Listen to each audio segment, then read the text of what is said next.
नमस्कार। महाराष्ट्र में विधानसभा चुनाव से पहले क्यों खलबली मच चुकी है और महाराष्ट्र में इंडिया गठबंधन को लेकर जो बड़ी खबर है उस लिहाज से महाराष्ट्र में क्या बड़ा उलटफेर होने जा रहा है, तो 2024 को लेकर क्या आंकड़ा बन रहा है और महाराष्ट्र में विधानसभा चुनाव में ज्यादा वक्त बचा नहीं है और उसी बीच नए नए अब बयानबाजी भी सामने आ रही है।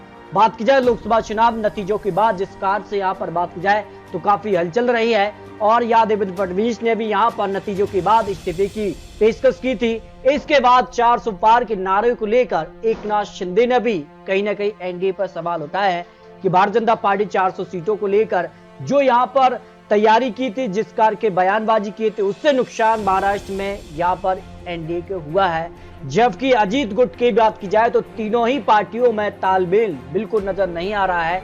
तो महाराष्ट्र में क्या सरकार पर बड़ा खतरा है, क्योंकि अगर अभी विधानसभा चुनाव हुए तो कितनी सीटें कौन जीतेगा, 288 सीटों के आंकड़े दिखाएंगे। लेकिन लोकसभा चुनाव नतीजों की बात की जाए तो 48 सीटों में से एनडीए को 17 सीटें, इंडिया गठबंधन ने 30 सीटें हासिल की, 1 सीट निर्दलीय ने जीती। यानी लोकसभा चुनाव में सीधे तौर पर इंडिया गठबंधन का पलड़ा भारी है। और उसके बाद महाराष्ट्र में विधानसभा चुनाव भी होने हैं, तो महाराष्ट्र में विधानसभा चुनाव की क्या तस्वीर बन सकती है, इसको लेकर भी महत्वपूर्ण आंकड़े सामने आ रहे हैं। एक एक पार्टी के आंकड़े आपको दिखाएं तो एनडीए में बीजेपी सबसे बड़ी पार्टी रही, 9 सीटें हासिल की, शिवसेना ने 7 सीटें और एनसीपी अजीत गुट ने केवल 1 सीट ही हासिल की है। कुल 17 सीटें एनडीए को मिली। जबकि महाविकास अघाड़ी में कांग्रेस ने सबसे ज्यादा 13 सीटें और यहाँ पर बात की जाए तो उद्धव गुट ने 9 सीटें हासिल की और एनसीपी यहाँ पर जो शरद पवार है उन्होंने 8 सीटें हासिल की है। उसके बाद 30 सीटों पर आंकड़ा पहुंच गया। तो उसके बाद हलचल काफी बढ़ चुकी है। एनडीए गठबंधन क्या विधानसभा चुनाव में मिलकर चुनाव लड़ेगा, इस संशय अभी से बन चुका है, क्योंकि काफी कुछ घटनाक्रम विधानसभा चुनाव से पहले देखने को मिल रहा है।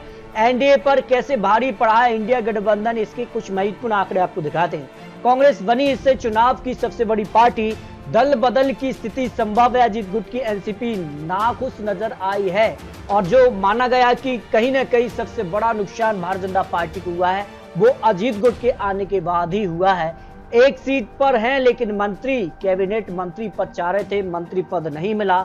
उसके बाद भी नाराजगी सामने आ रही है। यहाँ पर अजित पवार की बीजेपी कम यहाँ पर जो है सीटों पर सिमट गई, लेकिन इसके बाद भी काफी कुछ हलचल रही है। एनडीए के अंदर भी कई तरह से नाराजगी सामने आई है जो अब तक हलचल रही है, क्योंकि लोकसभा चुनाव के बाद यहाँ जो नतीजे भी आए और कैबिनेट विस्तार भी हो चुका है। कैबिनेट में बड़े बड़े यहाँ पर जो है मंत्री पद नहीं मिलने से भी नाराजगी सामने आई है। कैबिनेट से यहाँ पर जो बड़ा पद नहीं मिला है, अजीत गुट नाराज नजर आए। इसके अलावा शिंदे गुट में भी यहाँ पर जो है कई तरह से नाराजगी देखने को मिली है। बड़े पद नहीं मिले हैं, बड़े कैबिनेट मंत्रालय नहीं दिए गए हैं। शिंदे और अजीत पवार नाराज दिखे हैं। लोकसभा चुनाव में कम सीटें मिली हैं, कई तरह से बयानबाजी भी सामने आ रही है। इसके अलावा 3 महीने में सत्ता हमारे पास होगी, शरद पवार का ये बड़ा दावा सामने आया है। और उसके बाद सियासी हलचल काफी बढ़ चुकी है और सियासी गलियारों में यहाँ पर जो है महाराष्ट्र में काफी हलचल दिखाई दे रही है। तो लोकसभा चुनाव में काफी हलचल रही और लोकसभा चुनाव में वोट शेयर में भी काफी बड़ा उलटफेर देखने को मिला है। लोकसभा चुनाव के लिए अगर बात करें तो बीजेपी को 26% वोट शेयर मिला, शिवसेना को यहाँ 12% वोट शेयर के करीब, एनसीपी को 3% और कुल मिलाकर 42% वोट शेयर रहा। इंडिया गठबंधन में कांग्रेस को सबसे ज्यादा 16% वोट शेयर के करीब।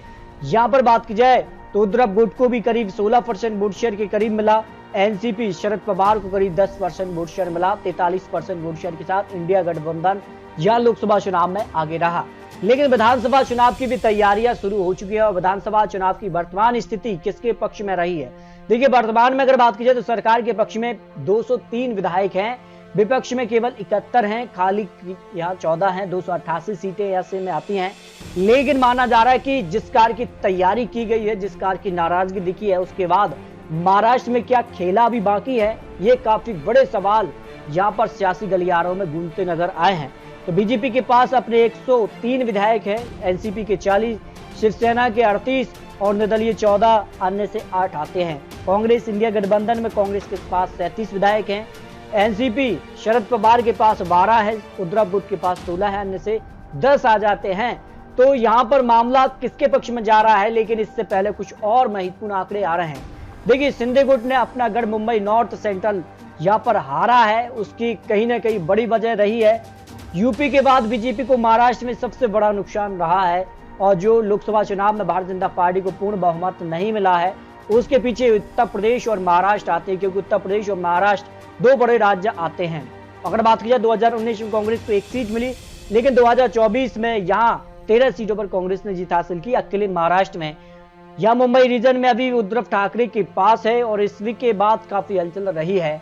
अगर बात की जाए तो कई तरह की नाराजगी भी सामने आई, जिसका नुकसान देखने को मिला। यहाँ पर बात की जाए मराठवाड़ा क्षेत्र में बीजेपी को नुकसान हुआ, मराठा आंदोलन भी यहाँ पर देखने को मिला था। किसानों में फसल नुकसान का मुआवजे पर भी नाराजगी, कपास के भाव जैसे कई समस्याएं रही हैं, जिसके बाद यहाँ नुकसान देखने को मिला है। लेकिन अगर आज विधानसभा चुनाव हो जाते हैं महाराष्ट्र में 288 सीटों पर जो अनुमान है, उसमें एनडीए को 108 सीटें और इंडिया गठबंधन को 180 विधानसभा सीटों पर जीत का अनुमान लोकसभा चुनाव के आंकड़ों के आधार पर लगाया जा रहा है।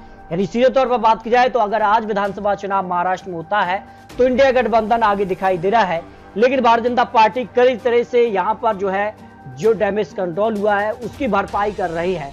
तो आने वाले वक्त में जो वक्त बचा है विधानसभा चुनाव के लिए, उसमें कितनी और यहाँ तैयारी की जाती है और उसके बाद कितने आंकड़े बदलते हैं, ये जनता तय करेगी। महाराष्ट्र में अगली सरकार विधानसभा चुनाव में क्या इंडिया गठबंधन की बनने जा रही है, इसको लेकर आप यहाँ रख सकते हैं। मिलते हैं और लेटेस्ट और महत्वपूर्ण विश्लेषण के साथ, तब तक के लिए जय हिंद, जय भारत।